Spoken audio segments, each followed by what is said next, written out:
stuff out there in the world. Let's get started. And we're going to start with Ed Boon throwing out so many details about Mortal Kombat 1. Let me go ahead and fix this up for our TikTok audience. There we are. Look at that. All right. Let's talk about it. Ed Boon yesterday, for those of you that like Mortal Kombat, Ed Boon is the creator of Mortal Kombat. He's been, doing Mortal Kombat for well over 30 years at this point. Really, really cool dude. I've gotten to shake his hand a couple times every time I've gone to tournaments. He's a really, really cool guy. So I'm happy that he's the person behind Mortal Kombat because I think he deserves it so much, and he's such a cool dude. So here's the news drop yesterday. This came out at 4:33, right after we stopped streaming yesterday, because the best of 5 curse is that every time we stop streaming or every time we go offline, all of the news drops. It's a real thing now. I'm convinced 1000%. I feel like people actually look for this kind of stuff, and then as soon as I hit offline, they just upload it. They click the go button.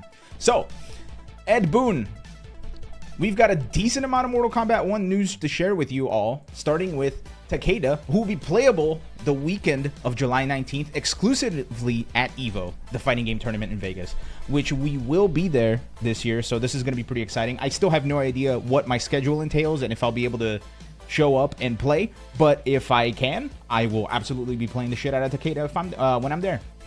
But anyway, this Takeda build will also contain upcoming bug fixes and a balance patch with significant improvements to roster fighters, like Nitara, who needs some serious buffs. Everybody keeps saying Nitara is like at the bottom of the tier list, so she's gonna get some love. Li Mei is gonna get some new pop-up combo strings. I don't know too much about Li Mei, but new combo strings, always a good time, always a great time. Quan Chi gets a new portal boot kick. We saw a little bit of Quan Chi at the Mortal Kombat at Final Combat a couple weeks ago.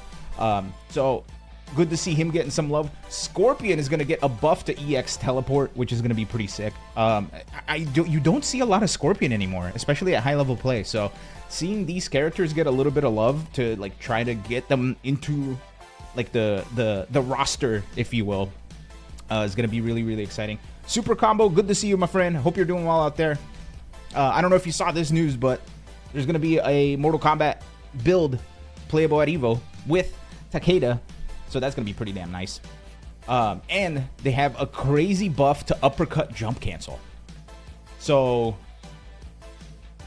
I see this turning into a Marvel situation where uppercuts are going to turn into launchers. And honestly, I'm here for it. I'm here for it, dude. I'm here for it. The Takeda build also has buffs coming to cameo fighters, including Frost with a new ambush move, Scorpion with a new ambush move, Sector missiles getting some much needed love after a long time, Cyrax bomb improvements, and Goro with many new ambush cancel options. Something I really like about Mortal Kombat 1 that they've been doing now is they're really like kind of leaning into the cameo fighter shenanigans, right? They're like really starting to like take chances with these cameo fighters, and they're not afraid of like these cameo fighters turning like being too much or whatever, right? Like they finally decided to just go with what they wanted to do, and they're adding new ambush moves, which is going to be really cool. Goro getting ambush cancel options is going to make that character really, really dangerous, so I'm really excited to see what they come out with. And much more buffs and improvements not listed here. We'll be releasing detailed notes on the Takeda build early next week, and these aren't the only buffs and improvements coming to Mortal Kombat 1. Not too long ago, we asked for feedback on which 5 MK1 roster fighters you felt could use the most love, same for cameos, and which 5 needed the most love. For the roster fighters, these seem to appear on many of our lists. It's Garrus, Havoc, Shang Tsung, Sub-Zero, Quan Chi, and Nitara. Now, I have to ask, I feel like Havoc was pretty damn good. He had a lot of really, really good stuff off of his low starter. I enjoyed playing that character a lot. I guess the character is not well loved. I guess he's not considered like a top tier character, like a Johnny Cage or like what and what are the other characters? Like I'm pretty sure I saw like Peacemaker, right? Although Peacemaker got hella nerfed after Final Combat. So So yeah, and I know a lot of people are really hoping for some Sub-Zero love. So I'm excited to see. I'm excited to see what they do here, because these are awesome characters that I think in general I kind of agree do deserve some love, right? Especially Garrus, because I feel like Garrus can be such a cool character, but he's just missing like one or two things to really make him that character. Feedback. I was fully expecting more ambush moves to dominate this survey, but at the end of the day, it seems like more fighters, roster or cameo, always seem to be the most wanted feature. And honestly, I'm kind of with it, right? More options to do different things is always a good thing. And I am really curious as to why people want more cameo fighters instead of more ambush moves. But with that said, I think they both kind of fill the same purpose, right? They both fill the same purposes, just giving you options to cover your character and, like, you know, make the assist work for you, right?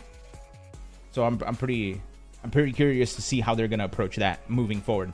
And finally, a big thank you to all the Mortal Kombat fans who keep our games among the top selling even 9 months after our launch. It's in the top 20, above Dragon's Dogma. But that's pretty cool. And I think it's the only fighting game that's like on this list, which is pretty cool. Ghost of Tsushima is up at the top with the re-release.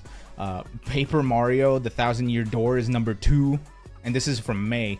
Call of Duty Modern Warfare 3, Helldivers 2. This was before, you know, the fall of Helldivers, if you will.